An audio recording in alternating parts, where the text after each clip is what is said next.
Hello everyone, welcome you all once again at Lokesh Sir Unlimited Study Zone. Now we starting our next chapter is AC. Full name is alternating current. Let's start the chapter. तो बच्चों सबसे पहले हम बात करते हैं alternating quantities क्या होती है. Alternating quantities. Alternating quantities. तो बच्चों लोग ये हम जो क्वांटिटीज दे रहे हैं ये हम इलेक्ट्रिकल रेफरेंस में दे रहे हैं अल्टरनेटिंग क्वांटिटीज. और ये हमारे सिलेबस में हमें दो चीजें पढ़नी है. वन इज अल्टरनेटिंग ईएमएफ जिसका नाम है एसी ईएमएफ बोलते हैं वैसे. Okay, alternating EMF AC EMF and second is AC current है ना. जो चल गया सो चल गया. वैसे एसी का फुल मीनिंग होता है अल्टरनेटिंग करंट. तो वैसे हम बोलते हैं भैया कौन सी करंट आ रही है तो बोलते हैं डीसी करंट है. डायरेक्टली बोलने को बोल सकते हैं डीसी आ रही है, बट बोलते हैं कैसी करंट, बोले डीसी करंट. ये कैसी करंट, बोले एसी करंट. यदि आप तोड़ करके देखो तो A for alternating, current for current और फिर से करंट, मतलब अल्टरनेटिंग करंट. तो अपन दो बार बोलते हैं एक्चुअली देखा जाए, बट इसमें है क्या एसी करंट डीसी करंट है ना. वही एग्जाम्पल की तुम्हारा वो कौन से नंबर का भाई है, वो कौन सा भाई है तो बोलेंगे बड़ा भाई. तुम्हारा वो कौन सा भाई है तो बोलेंगे छोटा भाई. अपन बोलते हैं लगाते हैं ना, ये थोड़ी ना बोले कौन सा भाई है बोले वो बड़ा, बोले वो छोटा, ऐसा नहीं. तो ऐसे ही इसमें भी कन्वर्जन हो गया है. तो एसी और ये करंट हो गया. अब ऑल्टरनेटिंग का मतलब क्या है, जो टर्म ऑल्टरनेट आता है उसका मतलब क्या है. हर वो चीज जो एक के बाद एक छोड़ के अपना फिर से रिपीट करे, that is called alternating. Okay, एक के बाद एक गैप हो फिर से अपनी प्लेस ले ले. तो जैसे कि मान लो कोई करंट है, ये पॉजिटिव साइकिल है इसका करंट का. ओके, फिर इसने छोड़ा और फिर थोड़ी देर के बाद फिर से इसने पॉजिटिव लिया. बट बेटा रिमेंबर, याद रहे कि इसे निगेटिव लेना ही पड़ेगा अगर ऑल्टरनेटिंग है तो, क्योंकि इसकी डायरेक्शन बदलनी चाहिए और डायरेक्शन तब बदलेगी जब ये निगेटिव साइड में जाएगी क्वांटिटी. ओके, तो मतलब ऐसी क्वांटिटी जो रिपीटेटिवली आफ्टर सर्टेन टाइम अपनी डायरेक्शन बदलती रहती है. मतलब मान लो ये 2 सेकंड है तो 0 से लेके 2 सेकंड में प्लस रहा, और 2 से लेके 4 में क्या रहा बेटा माइनस, और फिर 4 से लेके 6 सेकंड तक फिर क्या रहा प्लस रहा, और देन 6 से लेके 8 सेकंड तक अगले फिर क्या रहा माइनस साइकिल. समझ गया ना. तो मेन इंपॉर्टेंट इसमें जो एसी में रोल होता है वो होता है डायरेक्शन का. मैग्नीट्यूड चलेगा बट डायरेक्शन का झोल नहीं चलेगा. डायरेक्शन में कोई पंगा नहीं होना चाहिए, है ना. मैग्नीट्यूड में कोई पंगा हो भी सकता है कि मैग्नीट्यूड लगातार एक धुन में चेंज हो रहा है, नहीं हो रहा, वो कोई दिक्कत नहीं है. बट डायरेक्शन यहाँ पे याद रहे कि direction repetitively after certain periodically मतलब after fix time interval direction बदलनी ही चाहिए. जैसे दिन के बाद रात आता है, रात के बाद फिर दिन आता है. ओके, ऐसे ही बदलना चाहिए. तो पीरियोडिक वर्ड यहाँ पे बहुत इंपॉर्टेंट है. Let's talk about. तो ये तो अल्टरनेटिंग क्वांटिटी हो गई. अब अल्टरनेटिंग क्वांटिटी में एसी ईएमएफ मतलब alternating EMF and alternating voltage. तो अगर आफ्टर सर्टेन टाइम इंटरवल अपनी डायरेक्शन को चेंज करता है EMF, that is called AC EMF.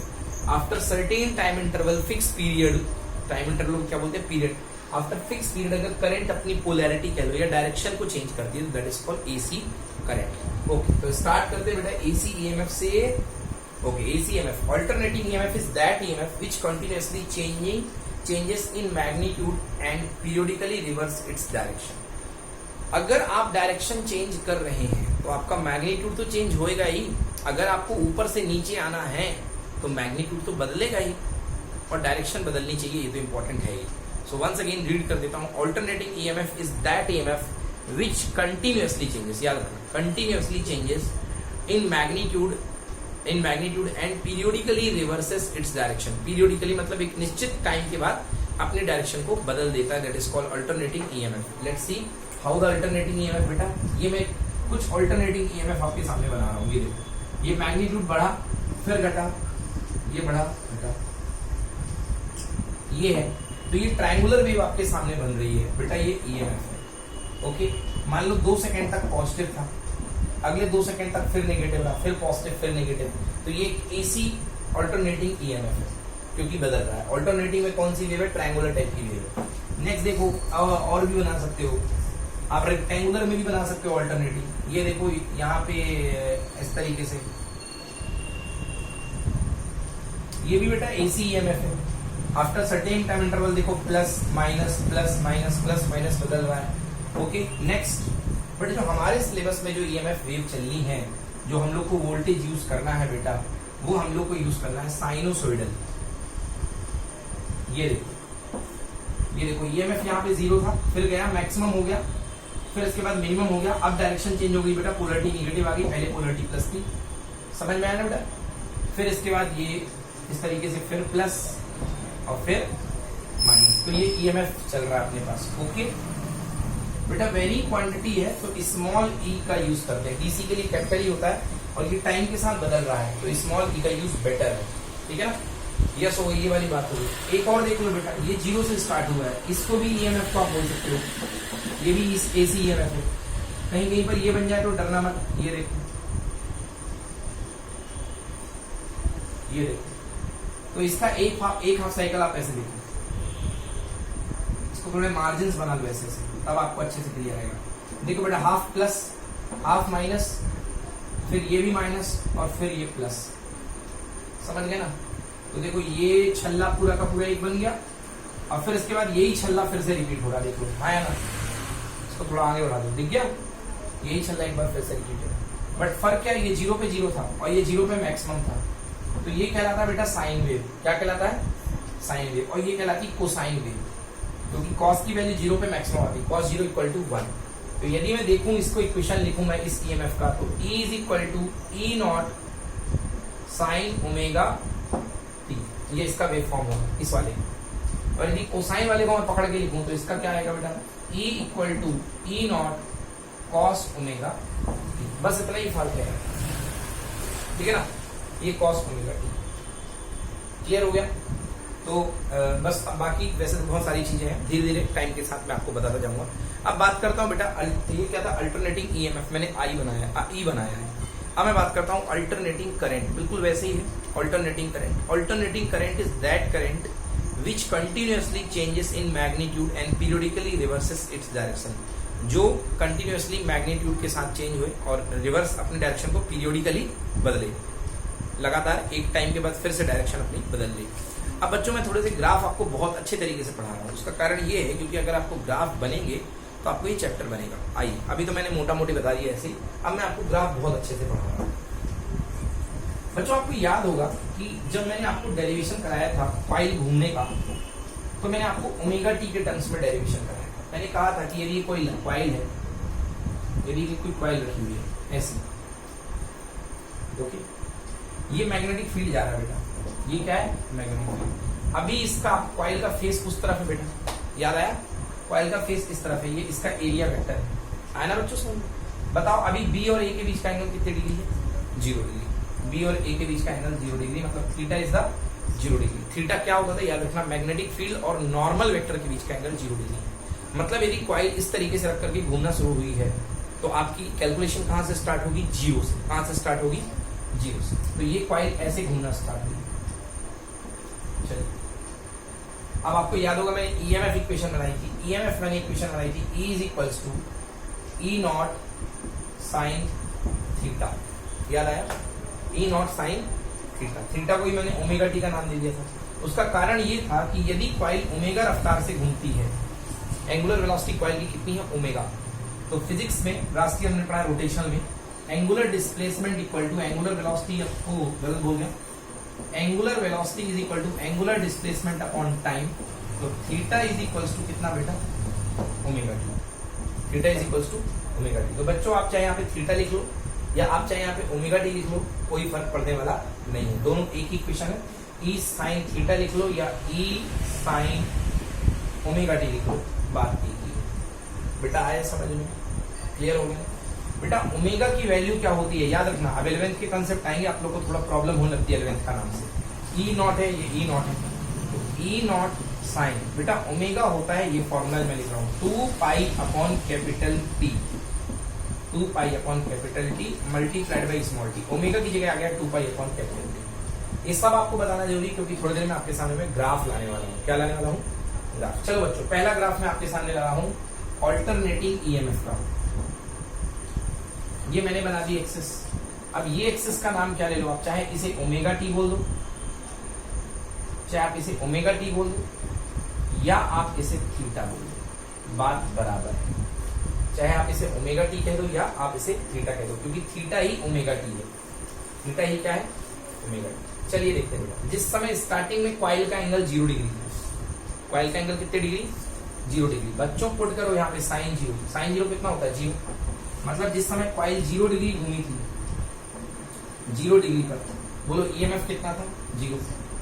जब कॉइल 90 डिग्री पे आ गई, साइन 90 के पहले मैं एंगल्स बना दूं, देखो बेटा एंगल्स, ये 0 डिग्री, ये 90 डिग्री। 90 डिग्री को बेटा रेडियन में बोलते हैं π/2। क्या बोलते हैं, π/2। ये डिग्री सिस्टम है, ये रेडियन सिस्टम है। फिर आगे बेटा चलता है कितना, 180 डिग्री। 180 डिग्री को बोलते हैं पाई, 92 जा 180, π/2 जा पाई। आगे चलो बेटा 91, 0, 91 जा 90, 92 जा 180, 93 जा 270 यार। और ये क्या हो जाएगा, π/2 जा π/2, π/2 जा पाई, π/2 3 जा 3π/2, 94 जा 360 बेटा, जिसको बोलते हैं अपन 92 पाई, क्योंकि π/2 बन जा π/2। देखो π/2 का 1 से मल्टीप्लाई किया तो π/2 आया, π/2 का 2 से किया तो 2 से 2 कैंसिल आ गया, कितना ओनली पाई। π/2 का 3 से किया तो बेटा कितना आ गया, 3π/2। अब π/2 का 4 से करोगे तो 2 2 का 4 आ गया, कितना आ गया, 2 पाई। कितना आ गया, 2 पाई। तो ये मैंने लिख दिया 2 पाई, ठीक है ना। आई होप आपको समझ में आ गया होगा। चलो ये आ गया। अब देखो बेटा, हाँ यहाँ पे वैल्यू कितनी है, 0। आगे साइन 90 पे ये कितना हो जाएगा, 1। चाहे ओमेगा टी देख लो, चाहे ये देख लो, थीटा देख लो, कितना हो जाएगा, 1। तो वैल्यू क्या शिफ्ट हो जाएगी, E0। मतलब ये है कि मैक्सिमम ये कहां तक भाग रहा है ग्राफ बेटा, E0 तक। तो ये होगा E0। क्या हुआ, ये इसकी हद है, बाउंड्री। चलो उठाओ, गया बेटा 90 पे, मैक्सिमम चला गया। अब 90 के बाद फिर से रखो साइन 180। साइन 180 कितना होता है बेटा, 0। फिर से नीचे गिरेगा, समझ गए। फिर आगे आएगा साइन 270, कितना होता है बेटा, -1। तो जैसे ही -1 इसके ऊपर मल्टीप्लाई करोगे तो माइनस आगे आ जाएगा, तो कितना हो गया, -E0। तो जितना ऊपर गया उतना कहाँ जाएगा, ये मैं उतना नीचे, ये मान लो नीचे। मार्जिन बना लो, ऐसे भी करते बना लो। ये देखो ये छू गया -E0, बोलो हाँ बेटा। अब फिर से साइन 360 या साइन, ये साइन 270 पे यहाँ छू, थोड़ा सा मैंने दूर बना दिया, कोई बात नहीं, ये छू गया यहाँ पे मैक्सिमम, देखो मिनिमम। फिर साइन 360 होता है बेटा 0, तो ये चला गया। अब इस तरीके से बेटा रिपीटिंग, फिर से ऊपर नीचे ऐसे तरीके से चलता रहेगा। समझ में आ गया बेटा। तो ये AC EMF है। क्या है ये AC EMF। अब बेटा इसी चीज को आप टाइम डोमेन में लिखते हो, ये तो थीटा डोमेन में था। अब इसी एक्सेस को यदि आप टाइम में बना दो, ये मैं लिख रहा हूँ स्मॉल t। क्या लिख रहा हूँ, स्मॉल। बड़े अच्छे समझना बेटा, देखना यहाँ पे जो टाइम होगा बेटा, यहाँ पे जो टाइम आएगा इस 0 की जगह कितना आएगा बेटा, स्टार्टिंग टाइम कितना, 0। बेटा ये जो टाइम आएगा, ये टाइम यहाँ पे आएगा T/4। समझ पा रहे हो नहीं समझ पा रहे हो बेटा। कॉइल जब पूरी घूम जाएगी, कॉइल के एक बार पूरे घूमने को बोलते हैं 1 टाइम पीरियड। क्या बोलते हैं, 1 टाइम पीरियड। यहाँ तक आने में कॉइल 1/4 घूमी होगी, यहाँ तक आने में कॉइल हाफ घूमी होगी, यहां तक आने में कॉइल 3 हाफ घूमी होगी, यानी 3T/4, और यहां तक आने में कॉइल पूरी घूम गई होगी, दैट इज कॉल्ड T। सीधी बात, वहां पे T/4 का टेबल पढ़ दो आप। T/4 बन जा T/4, T/4 2 जा T/2, T/4 3 जा 3T/4, एंड T/4 4 जा T। समझ गए। तो ये जो आपको टाइम डोमेन दिख रहा है, देखो अपने ग्राफ में मैंने शीट में बना के दिया है, तो वो टाइम डोमेन अब समझ में आया बेटा। देखो दोनों एक्सेस दिए हैं, एक टाइम दिया है, एक ऐसा दिया है। बोलो बेटा आया समझ में, कोई दिक्कत। ये बन गया ई बन गया, ग्राफ बन गया कि ना बना। चलो बहुत अच्छे। तो अल्टरनेटिंग ईएमएफ का ग्राफ आपने देख लिया। अब इसी में अल्टरनेटिंग करंट का ग्राफ देख लो। जो ऊपर 2 कलर दिए मैंने, ऊपर जो ब्लू सा कलर का गया है वो अल्टरनेटिंग ईएमएफ है ना बेटा। मैंने कैपिटल ले रखी वैल्यू, खैर कोई ज्यादा पंगा नहीं है, इसको E0 ले रखो। और ये जो एक्सिस थी बेटा टोटल, इसमें ईएमएफ गया, that is called E, that is called E। मतलब ईएमएफ के लिए E0 है। तो इक्वेशन चेंज हो जाएगा थोड़ा सा, capital E = E not sine omega T. अगर स्मॉल ले रहे हो तो पूरा ही स्मॉल रहेगा, कैपिटल ले रहे हो पूरा कैपिटल रहेगा, कोई ज्यादा बड़ा इशू नहीं। चलो करंट की बात करते हैं। ओम्स लॉ पढ़ रखा अपन ने बेटा, V equals to I R, V equals to I R. तो बेटा V की जगह यहाँ पे E आएगा, E equals to I into कितना आर। अगर सर्किट में केवल रेजिस्टेंस है तो R आ जाएगा, ठीक है ना। E equals to I R, तो बेटा I इक्वल्स टू कितना हो जाएगा, E by R, E by R. बेटा E की वैल्यू क्या है, E की वैल्यू है E not sine omega T upon are.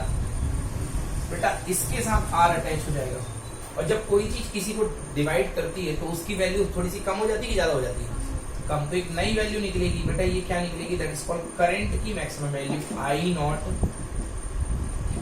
Sine omega. समझ गए। तो वोल्टेज था, वोल्टेज को डिवाइड कर दिया तो क्या बन गया, करंट। तो that is called current, sinusoidal current equal to I not sine omega T. अब ग्राफ देख करके बताओ कि आई का graph E not, I not जो है वो ई नॉट के ऊपर चढ़ेगा या थोड़ा सा नीचे आएगा। ई नॉट, आई नॉट जो है ये ई नॉट के ऊपर चढ़ेगा कि थोड़ा सा नीचे आएगा। क्यों चढ़ेगा ऊपर, बेटा ये बताओ। ई नॉट में डिवाइड करने से आई नॉट मिला कि मल्टीप्लाई करने से मिला, डिवाइड करने से ना, तो उसकी वैल्यू थोड़ी सी कम होगी ना, तो बेटा ये थोड़ा सा कम जाएगा, बाकी पूरा बिहेवियर वैसे का वैसे रहेगा। तो मैं डॉटेड लाइन बना लेता हूँ। तो ये जो डॉटेड आपको दिख रहा है ना बेटा, ये करंट है। क्या है ये, करंट है। This is called I, I equal to I not sine omega, और इसका आई नॉट कहाँ होगा बेटा, थोड़ा सा नीचे, दिस इज आई नॉट। ये ऊपर ई नॉट था और नीचे क्या होगा, आई नॉट। आ रहा समझ पक्का। तो ये ई नॉट है और ये आई नॉट है, बेटा बन जाएगा ना, कोई प्रॉब्लम। तो बेटा ये करंट हो गई, ठीक है। इस तरीके से अपन करंट दे सकते हैं। जस्ट ऐसे ये साइनोसॉइडल। अगर आपकी कॉइल ऐसे ना होती, ऐसे होती, तो पहला एंगल कितने डिग्री दिखता बेटा आपको, देखो 0 डिग्री, 90 डिग्री। नहीं, इस वाले में कितना दिखा था पहला एंगल आपको, 0 डिग्री, बिल्कुल सही है, 90 दिखता। इस वाले में आपको एंगल कितना दिखता, 90 दिखता ना। क्यों दिखता, क्योंकि फील्ड जा रहा है उस तरफ और आपका नॉर्मल है इस तरफ, तो एंगल कितने डिग्री, 90 डिग्री। अब आइए देखते हैं। तो आपका जो फॉर्मूला है E equal to E sine omega T, जिसको EMF इक्वेशन बोलते हैं, साइन ओमेगा टी या साइन थीटा। साइन थीटा में 90 रखो बेटा, साइन 90 कितना होता है, 1। तो आंसर E इक्वल टू कितना हो जाता है बेटा, E नॉट। मतलब स्टार्टिंग इसकी कहां से होती है, मैक्सिमम से। कहां से होती, मैक्सिमम से। तो कौन सा ग्राफ आता बेटा, ये वाला आता कि ना आता। चलो देख लो शीट में फटाफट। समझ में आ रहा है, समझ में आ रहा तो यस बोलो, नहीं तो नो बोलो, फिर से बताऊं। समझ में आ गया। तो दैट टाइम बेटा EMF इक्वेशन E का क्या होता है, E equal to E not cos omega T. अगर ग्राफ आपका हाईएस्ट कंडीशन से शुरू हो रहा है तो E नॉट क्या होता है बेटा, E not cos omega T. बन जाएगा, एनी प्रॉब्लम। चलो ठीक है। AC का सिंबल क्या होता है बेटा, AC का सिंबल, अभी तक अपन DC करंट लगा, DC वोल्टेज लगाते थे बेटा, यूं लगाते थे, ये 2 फट्टे लगाते थे प्लस और माइनस के। समझ गया ना। अब अपन ये नहीं करेंगे बेटा, अब अपन AC में बेटा ये लगाएंगे और ये दिख रहा है, ये AC का सिंबल है कि करंट जो है वेरिंग हो रही है। समझ गए जी बेटा। चलिए अब आगे पढ़ते हैं बेटा। अब फर्स्ट है एवरेज और mean value of alternating current. Topic डाल लो, एवरेज वैल्यू और mean value of alternating current. Average वैल्यू और mean value of alternating current.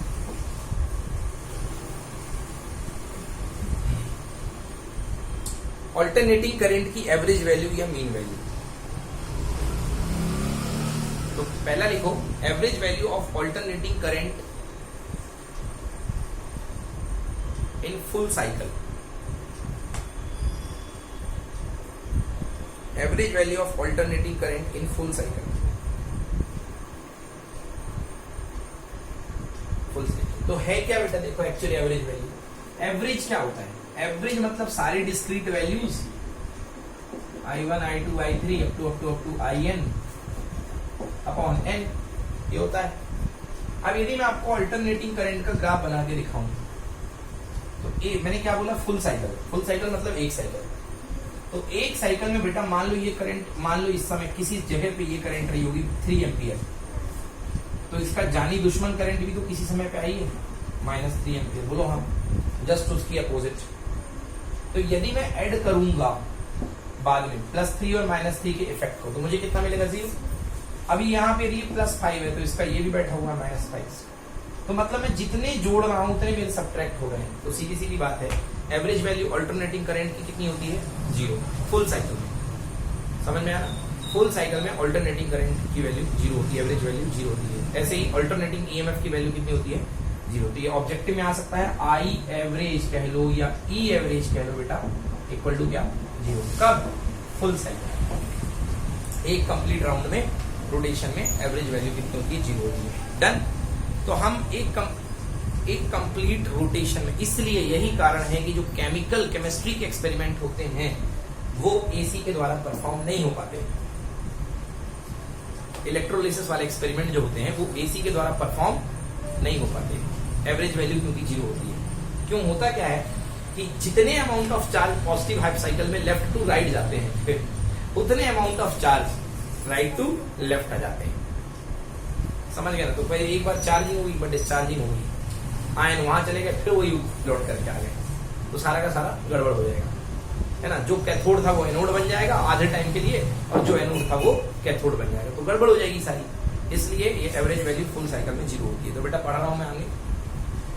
Average अब हाफ साइकिल में निकालेंगे तो, क्योंकि फुल साइकिल में तो अपन नाउम्मीद हो गए, क्योंकि फुल साइकिल में तो 0 होगी करंट। अब हम हाफ साइकिल में एवरेज वैल्यू ऑफ करंट निकालेंगे। तो हेडिंग करो, एवरेज और mean value of alternating current in half cycle. In half cycle अब समझो बेटा, ये एक एसी है, क्योंकि इसको समझना ज्यादा जरूरी है। ये एसी सोर्स लगा है, ये डीसी सोर्स लगा है। एवरेज वैल्यू का मतलब होता है ये एसी लगी है, इस एसी की तुलना में, इस एसी के कंपैरिजन में डीसी की वो करंट, इस एसी के कंपैरिजन में डीसी की वो करंट जो सर्किट में सेम अमाउंट का चार्ज भेज देता है, जो सर्किट में सेम अमाउंट का चार्ज भेज देता है। तो अब यदि मैं बात करूं इसमें, अगर मैं फुल साइकिल की बात करूं तो बेटा फुल साइकिल में होता क्या है, ये जो बैटरी लगी होगी, यहाँ जो सोर्स लगा होगा, जितना चार्ज फुल साइकिल में देगा उतना चार्ज अगले साइकिल में मांग लेगा। तो ये तो जितना चार्ज दे रहा है उतना चार्ज ये मांग लेता है। तो ये तो ऐसा तो इसने किया नहीं कि पूरा का पूरा चार्ज दे के भूल गया हो एक साइकिल में। एक साइकिल में जितना चार्ज दिया उतना चार्ज उसने क्या कर लिया, मांग लिया। मतलब चार्ज दिया है और चार्ज ले लिया है, तो ऐसा तो इसमें हम प्राप्त नहीं कर सकते, क्योंकि ये डीसी है। डीसी तो केवल चार्ज दे सकता है, रोटेट कर सकता है एक डायरेक्शन में, इधर से वापस नहीं घुमाएगा। तो इसलिए फुल साइकिल में एवरेज वैल्यू कितनी आ गई 0। बट हाफ साइकिल की बात कर रहे हैं। हाफ साइकिल में, हाफ साइकिल में बेटा इसका चार्ज एक ही डायरेक्शन में रोटेट करेगा, बोलो। अब मान लो इसने कुछ चार्ज एक ही डायरेक्शन में इसने इसके अक्रॉस भेजा, इसके अक्रॉस भेजा, समझ गया ना। सेम रेजिस्टेंस यहां लगा हुआ है। अगर मान लो इसने 50 कूलाम चार्ज भेजा है, कितने कूलाम, तो इसी रेजिस्टेंस से इसके अक्रॉस 50 कूलाम चार्ज भेजने के लिए डीसी की जो रिक्वायरमेंट होगी, डीसी करंट की जो रिक्वायरमेंट होगी, इसकी तुलना में वो डीसी वैल्यू कहलाएगा इसका एवरेज, इसका एवरेज।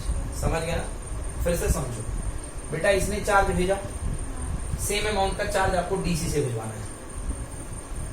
इतने ही चार्ज को भेजने के लिए, इतने ही चार्ज को भेजने के लिए और उतने ही टाइम पे, एक साइकिल का टाइम इसका है, इसको भी मान लो मिल गया 6 सेकंड, इसको भी मान लो मिल गया क्या 6 सेकंड। 6 सेकंड इसके पास है, 6 सेकंड इसके पास है। सेम रेजिस्टेंस है दोनों के पास, इसकी रेजिस्टेंस की वैल्यू भी R है, इसकी रेजिस्टेंस की वैल्यू भी R है, या सेम पॉइंट है, 2 पॉइंट A और B सब कुछ सेम है। समझ गया ना। बस फर्क क्या है, इसके पास एसी भेज चलानी है और यही काम ये क्या करेगा, डीसी में करेगा। तो ठीक इसी अमाउंट ऑफ चार्ज को इसी एलिमेंट के अक्रॉस भेजने के लिए जिस अमाउंट डीसी अमाउंट की जरूरत पड़ेगी, दैट इज कॉल्ड, इसकी तुलना का क्या एवरेज करंट, क्या कहलाएगा इसका एवरेज। समझ गए, मतलब एवरेज वैल्यू क्या है, एवरेज वैल्यू डीसी की वो इक्विवेलेंट करंट है, डीसी की वो सेटल्ड करंट है, वो वैल्यू करंट है जो ठीक उतना ही चार्ज उतने ही टाइम पे भेज दे। अगर इसको आप टाइम 6 सेकंड दोगे तो इसको भी कितना देगो 6 सेकंड। समझ में आया, रेफर द नोट्स। एवरेज और mean value of alternating current over half cycle, क्योंकि बेटा मैं हाफ साइकिल की पढ़ा रहा हूं, इज द स्टेडी मतलब DC current, is the steady current which will send the same amount of charge in A circuit in the time of the half cycle as sent by the given alternating current in the same circuit in the same time। मतलब किसी दिए गए circuit में given time में जितना AC charge भेज देता है सर्किट के अक्रॉस, ठीक उतने ही चार्ज को सर्किट के अक्रॉस भेजने के लिए और उतने ही टाइम में जो डीसी की रिक्वायरमेंट होगी, that DC requirement is called average और mean value of this current. इसका एवरेज, जैसे मेरे पास एसी है और तुम्हारे पास डीसी है, मैं कोई काम एसी में कर रहा हूं, मैं चार्ज ट्रांसफर कर रहा हूं एसी में, उतने ही अमाउंट का चार्ज उतने ही टाइम में तुम्हें ट्रांसफर करना है, तो तुम्हें जो वैल्यू ऑफ करंट फ्लो करनी पड़ेगी वो कहलाएगी इसका एवरेज। ये क्या कहलाएगी, इसका एवरेज। समझ में आया कि नहीं आया? आ गया ना, ये कहलाएगी इसका एवरेज। मतलब आप इसकी तुलना का काम डीसी से लेना चाहते हो, तो ये जो करंट बनेगी वो कहलाएगी इस एसी का एवरेज। क्लियर हुआ? ठीक है ना? यस। अभी लोगों को नॉनवेज नहीं मिल रहा था लॉकडाउन में, तो लोगों ने कटहल खा के काम चलाए ना, फीलिंग लाइक नॉनवेज खाने की, क्योंकि कोरोना ज्यादा फैल रहा था, तो लोगों को लगा कि यार नॉनवेज खाने में रिस्की है। अभी हल्ला उड़ गया था कि वो नॉनवेज से आया है, तो लोग फैल रहा था, तो लोगों ने क्या खाना शुरू कर दिया, कटहल, कि चलो कटहल से फीलिंग ले लेंगे नॉनवेज की, तो वो उसका एवरेज है। समझ गए ना? तो ऐसा कुछ हो रहा है, धीरे धीरे पढ़ते जाओ, आता जाएगा। चलो निकालते हैं अब इसकी वैल्यू, है ना, हमें एवरेज करंट निकालनी है।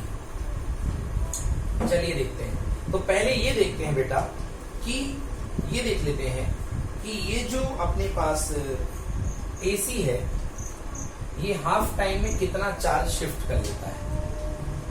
ये जो एसी है ये हाफ टाइम में, हाफ साइकिल में कितना चार्ज शिफ्ट कर लेता है।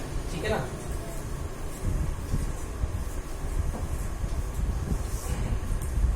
जितना चार्ज एसी करेगा उतना ही चार्ज किसको शिफ्ट करवाना है, डीसी। समझ में आया ना? जितना चार्ज एसी शिफ्ट करेगा उतना ही चार्ज किसको शिफ्ट करवाना है, डीसी। क्लियर हुआ ना? चलो तो देखते हैं बेटा, हम जानते हैं वेरिंग करंट के लिए यदि करंट वेरी हो रही होती है, तो आप जानते हैं कि I इज इक्वल टू होता है बेटा जी dq बाई dt। बोलो हाँ, I is equal to dq by dt। Capital I लेके चल रहे हैं तो कैपिटल I लेके चल रहे हैं। ये किसकी बात हो रही है बेटा, एसी की, क्योंकि यहाँ पे करंट I जा रही है और उस I के लिए फॉर्मूला क्या लगेगा बेटा, dq बाई dt। तो बेटा dq चार्ज अमाउंट कितनी हो गई, चेंज इन चार्ज कितना हो गया बेटा, I इंटू dt। I की वैल्यू रख दे बेटा, एसी में I की वैल्यू क्या होती है बेटा, I not sine omega T, और ये कितना हो गया बेटा, समझ में आया ना, साइन ओमेगा टी dt, ये हो गया dq। अब हमें निकालना है कि कितना चार्ज आखिर शिफ्ट हो गया, तो टोटल चार्ज dq का इंटीग्रेशन कर देंगे तो क्या आ जाएगा, टोटल शिफ्टेड चार्ज, यस और नो। तो total shifted charge that is equals to इसकी dq का इंटीग्रेशन कर दो बेटा, I not sine omega T, और यहाँ पे क्या बेटा, dt। वेरिएबल कौन है बेटा, t। लिमिट लगा दो t की, स्टार्टिंग कहाँ पे टाइम की, 0 से, और हाफ टाइम पे लेना है बेटा t/2, क्योंकि फुल टाइम पे मैं पढ़ा चुका हूँ 0 हो जाएगा। अगर फुल टाइम कर दोगे तो आंसर 0 आ जाएगा। बेटा इस डेरिवेशन को करते समय एक चीज याद रखना कि ओमेगा इक्वल टू होता है 2 upon time period, 2 upon time period. ठीक है बेटा, चलो बेटा वैल्यू रखता हूँ, I नॉट, ये आ रहा है Q, total charge shifted, Q I not sine omega T का, साइन का इंटीग्रेशन क्या होता है, minus cos omega T. Sine का इंटीग्रेशन क्या होता है, साइन का इंटीग्रेशन होता है क्या, कॉस ओमेगा टी, नहीं, साइन का डिफरेंशिएशन होता है कॉस, साइन का इंटीग्रेशन होता है माइनस कॉस ओमेगा टी। समझ गए? चलो मैं पुट कर रहा हूँ बेटा नॉर्मली। देखो साइन का इंडिकेशन होता है बेटा minus of cos omega T, upon में आता है बेटा ओमेगा, अपॉन में क्या आता है ओमेगा, ठीक है ना, अपॉन में आता है ओमेगा। लिमिट 0 से लेके कहां तक बेटा, वही टी बाई बोलो हाँ बेटा। अब यहाँ पे मैंने लिख दिया आई नॉट अपॉन कितना ओमेगा, ओमेगा बाहर आ गया, माइनस भी ले लो बेटा बाहर। चलो अब लिमिट पुट करो, माइनस बाहर आ गया, upper limit cos omega into T, cos omega T की जगह क्या बेटा capital T by to, minus cos zero, cos zero कितना होता है बेटा 1, कॉस जीरो कितना हो गया 1, ठीक है बेटा जी, कोई दिक्कत। चलो अब ध्यान से देखना, कॉस जीरो हो गया 1 okay, cos omega into T by two, बेटा सॉल्व कर रहा हूं मैं, I Q equal to minus I not upon omega, बेटा cos omega T by two, cos omega की वैल्यू क्या होती है बेटा 2 pi by T, 2 pi by T into capital T by two, 2 से 2 टी से टी, मतलब कितना बचा कॉस पाई, कितना बचा कॉस पाई। अब कॉस ऑफ पाई बेटा होता है -1, कितना होता है -1, तो मैं यहाँ वैल्यू पुट कर रहा हूँ बेटा equal to minus I not upon omega, और कॉस पाई की वैल्यू -1 और ये -1, तो माइनस माइनस कितना हो गया बेटा -2, माइनस मल्टीप्लाई करोगे तो माइनस से माइनस क्या हो जाएगा प्लस, तो कितना हो गया बेटा आई नॉट, यहाँ पे 2 आ गया प्लस हो गया, और नीचे बचा ओमेगा, ओमेगा की वैल्यू फिर से लिख दो बेटा, ओमेगा की वैल्यू कितनी होती है 2 pi by capital T, 2 pi by capital T, तो यहाँ आ गया 2 pi T equal to 2 pi by omega, omega equal to 2 pi by T, हाँ सही इनटू टी, बेटा 2 से 2 कैंसिल, कितना आ गया I not T upon pi, बोलो आई नॉट टी अपॉन पाई, समझ में आ गया। तो इतना चार्ज जो है एसी ने खसका दिया, बोलो यस, इतना चार्ज एसी ने खसका दिया, कितने टाइम में टी बाई 2 टाइम में, इतना चार्ज एसी ने खसका दिया टी बाई 2 टाइम में। अब इसके कॉरस्पॉन्डिंग हम डीसी की मीन वैल्यू फाइंड करते हैं, समझ गया ना, इसके कॉरस्पॉन्डिंग हम डीसी की वैल्यू फाइंड करते हैं, मतलब इसके कॉरस्पॉन्डिंग मीन वैल्यू, तो अब मीन वैल्यू ऑफ एसी निकालते हैं। ये बेटा कितना, ये काम किसने किया एसी ने, ये काम किसने किया एसी ने, इतना ही चार्ज ट्रांसफर करवाना है अपन को डीसी से। Now mean value of AC that is equals to called बेटा आई मीन वैल्यू, और it is called I mean value कहलाती है, या इसी को आई एवरेज बोलते हैं, चाहे नाम दे दो आई मीन वैल्यू या आई एवरेज। अब ये काम कौन करने वाला है डीसी करने वाला है, कौन करने वाला है DC, yes hello go inside, I mean value that is equals to Q, DC में I is equals to Q by T, क्योंकि डीसी करंट फिक्स होती है तो उसमें D Q by D T लगता है, क्या लगता है क्यू बाई टी, तो I is equal to Q by T, time क्या है बेटा टी बाई 2, ठीक है ना, so I is equal to 2 Q upon T. हमने क्या कहा था चार्ज ट्रांसफर दोनों के लिए सेम रहेगा, चाहे एसी करे चाहे डीसी करे, तो कितना चार्ज ट्रांसफर निकाला है वहां पे I not T by pi निकाला है ना, तो सेम चार्ज यहाँ पे रखो, so I equal to 2 times I not T upon कितना पाई, होल डिवाइड बाई कितना है बेटा, ये टी मल्टीप्लाई हो जाएगा यहाँ, और टी से टी क्या हो जाएगा कैंसिल, तो टी से टी हो गया कैंसिल, ले लेकर के एवरेज करंट कह लो या मीन करंट कह लो, कितनी बन गई 2 आई नॉट अपॉन कितना पाई। मैं याद करने के लिए इस 2 को नीचे ले जाता हूँ, और मेरे को याद हो गई है current, I mean is equals to I not by pi by 2, समझ में आ गया, I not by pi by 2, मतलब कि इसको सॉल्व करोगे बेटा I not by pi by 2, I not by pi by 2 को सॉल्व करोगे तो कितना आएगा बेटा, ये आएगा 0.637, 1 अपॉन पाई बाई 2 या 2 अपॉन पाई को सॉल्व कर लो, 2 मतलब 2 और पाई की वैल्यू 3.14, तो डिवाइड करोगे बेटा तो ये आता है I mean equal to 0.634 I not, 0.634 I not, 0.634 I not. 0.634 क्या है बेटा? 63.4% of I not. 63.4% of I not. बेटा इससे ये चीज पता चल रहा है, इससे ये पता चल रहा है कि 63.4% आई नॉट से क्या पता चल रहा है कि जो मीन करंट होती है, जो मीन करंट होती है वो मैक्सिमम करंट का, पीक करंट का कितना होती है? 637 होता है बेटा, सॉरी वो 63.7% होती है, लगभग 64%, 64% होती है। ग्राफ में बनाऊंगा ज्यादा अच्छा समझ आएगा। देखो ये बेटा एसी करंट थी, यहां तक जा रही थी बेटा क्या? आई नॉट का 100% मतलब 1 होता है, तो ये आई नॉट जा रही थी।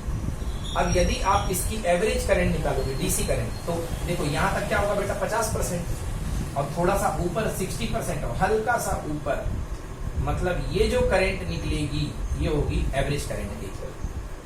ये जो करंट होगी वो क्या होगी? एवरेज करंट की इक्वल। आ गया जी समझ में? तो ठीक है, ये नोट कीजिए। ओके, तो स्टूडेंट आज के लिए इतना ही। चैप्टर धीरे धीरे आराम से समझ में आएगा, मैं मेहनत करूंगा, आप भी मेहनत कीजिए, ठीक है ना? बताता जाऊंगा मैं। Thank you so much for being with Lokesh sir. Have a nice day, bye bye.